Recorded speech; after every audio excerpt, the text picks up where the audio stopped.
We're live after the Ohio State-Florida Atlantic game with the Silver Bulletin recap. I'm Brian Nelson, the Lantern TV sports director, and with me I have Griffin Strom and Andy Anders, the sports editors for the Lantern. So Griffin, this was our first look at Justin Fields, and statistically he had a very he definitely had a lot of touchdowns, a lot of scoring, and got off to a very hot start. But what did you think of his overall performance today? Yeah, Brian. So Fields today, he had 5 touchdowns, which apparently was the first time that any Buckeye in their first game had 5 touchdowns. However, he got off to that rocket hot start there at the beginning. 4 touchdowns in the first 4 possessions, 3 through the air, 1 on that 51-yard scamper. But overall, though, I don't know. I mean, after those first 4 possessions, they had 7 scoreless possessions. And the offense really stalled out and really sputtered. If you look at his stats after the first quarter, I mean, he had like 115 yards through the air. And for a team that was playing a Florida Atlantic team that was like number 94 in like scoring defense last season, I don't think that's that impressive personally. But I mean, that start was definitely something to have high hopes for the Buckeye fans. Would you just equate this to Fields just being inexperienced with this being like his first start ever?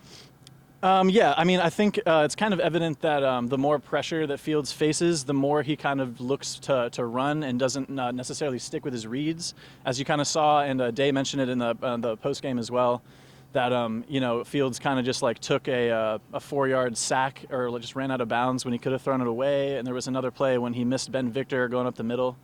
But I think that'll definitely change for the better once the season progresses a little bit. Okay. Now, Andy, I want to talk to you about another offensive player who had, a pretty good game, and kind of from a position I don't think any of us were expecting in the tight end with Jeremy Rucker. What did you think of his performance today? Well, Rucker was a highly touted recruit coming out of high school, and personally I thought was underutilized last year. Only 1 reception on the entire season. He was his freshman year. It was very nice to see him sort of emerge today.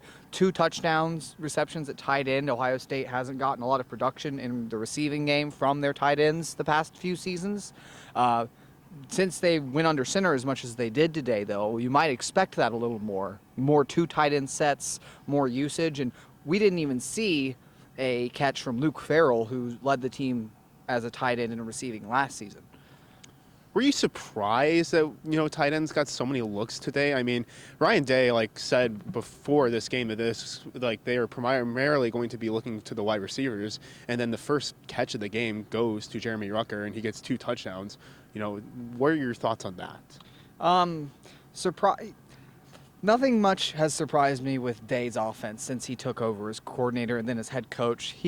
He's always proven to be innovative. He knows how to use the talent. I mean, if you look at what he did last year with Dwayne Haskins, Ohio State hadn't run that sort of pro-style drop-back quarterback in the past. Now this year, if you have a guy like Rucker or a guy like Farrell who can go out and make catches from the tight end position, maybe now they're going to work more 2 tight end sets and work. It was, given what he had said in the previous presser about how it would look very similar to 2018, we maybe didn't expect as much tight end usage as we saw today, but I'm not surprised by it. I think Day's innovation, it's hard for me to get surprised by him anymore with anything. Okay.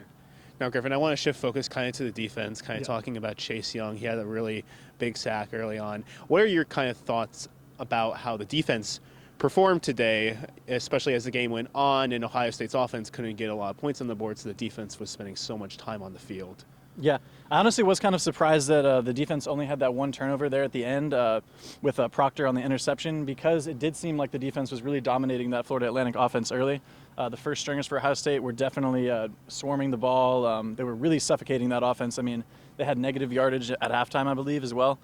But as the game wore on, I mean, you could tell the intensity might not have been quite the same as it was to start the game, and with those substitutes coming in, it really changed the game a little bit and allowed Florida Atlantic to get a couple of plays. I know that the roughing the passer penalty on Devon Hamilton kind of led to some points and things like that. But I don't think it was too discouraging necessarily, just because I did think the first teamers looked very good, especially Chase Young dominating in there. I thought Jay Sean Cornell made a lot of plays as well. But yeah, in terms of depth, Ryan Day was definitely saying, you can't have those second, third string guys coming in and letting up 21 points to a team that didn't seem capable of scoring at all in the first half. Okay. Well, that's all we have time for this week. From Andy and Griffin, I'm Brian Nelson, and we'll be back next week to recap the Cincinnati game.